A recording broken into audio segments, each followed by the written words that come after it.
tensions, mais nient être les auteurs de l'homicide. Il est donc 19h10 sur France 3 Côte d'Azur. On continue l'actualité avec cette fois-ci le don d'organes. Et le don d'organes qui a donné lieu à un lieu de mémoire, donc à l'hôpital d'Antibes. C'était aujourd'hui. La loi de bioéthique de 2004 oblige les établissements agréés pour les prélèvements à disposer de ce lieu de mémoire. Le centre hospitalier d'Antibes pratique des greffes depuis 45 ans et on prélève chaque année des organes sur une quinzaine de personnes décédées. On va écouter un homme, un niçois, dont la vie a été carrément sauvée il y a 15 ans grâce à une greffe de rein. C'est vraiment quelque chose d'extrêmement important parce que même si chaque patient greffé individuellement pense à ce donneur, je crois qu'il est aussi important que la société sache ce geste qu'ils ont pu faire à un moment donné. Je pense que ça peut favoriser, ça va sensibiliser des personnes qui, en voyant ce lieu de mémoire, s'interrogeront et peut-être se diront eux aussi que si malheureusement un jour la question se pose, alors qu'il n'y a peut-être plus rien à faire pour eux, peut-être que pour d'autres encore il y aura beaucoup de choses à faire. Et il faut savoir que ces greffes demandent des techniques très pointues, très particulières. À l'hôpital d'Antibes, donc, il y a une équipe qui s'est spécialisée dans ces greffes de cornée, notamment grâce à un laser. C'est un reportage de Jacqueline Pozzi avec Didier Beaumont.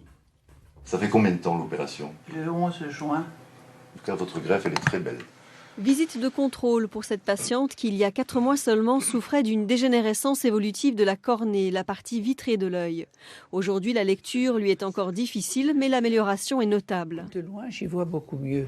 Parce qu'au départ, de loin, on ne voit pas tellement, ni on voit flou. Maintenant, je trouve que les couleurs sont venues plus normales.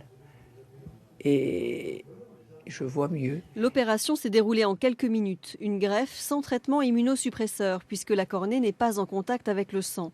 Un travail d'orfèvre pour rendre la vue. Au lieu de remplacer la totalité de la cornée, on se contente de remplacer juste la couche malade. Et dans son cas, c'était la couche interne qu'on appelle l'endothélium. Donc par une incision très étroite de 1 mm, 1 mm et demi, on a réussi à lui faire rentrer ces cellules endothéliales et restaurer totalement sa cornée. Ce travail de précision est possible grâce à cette machine, un laser femtoseconde capable de découper la cornée au micron près. L'hôpital de La Fontaine est l'un des rares en France à disposer de cet équipement en bloc opératoire. Il permet de remplacer les cornées malades, brûlées ou blessées. L'avantage par rapport à la greffe traditionnelle, c'est que le laser femtoseconde acquiert la 3e dimension. Un couteau ne peut couper que verticalement. Un laser, lui, va couper dans tous les plans, donc aussi bien dans le plan vertical que dans le plan horizontal. Donc ça peut nous permettre de générer des découpes complexes, telles le tenon et la mortaise du menuisier, pour mieux que le greffon s'encastre avec le greffé. Donc c'est une révolution pour nous. PZNOK. PZNOK, c'est très bien. Pour ce patient, l'opération est de l'histoire ancienne. Chaque année, l'hôpital d'Antibes réalise une centaine de greffes de cornée prélevées sur des donneurs décédés. Des personnes qui, de leur vivant, avaient fait connaître leur consentement pour le don d'organes et de tissus.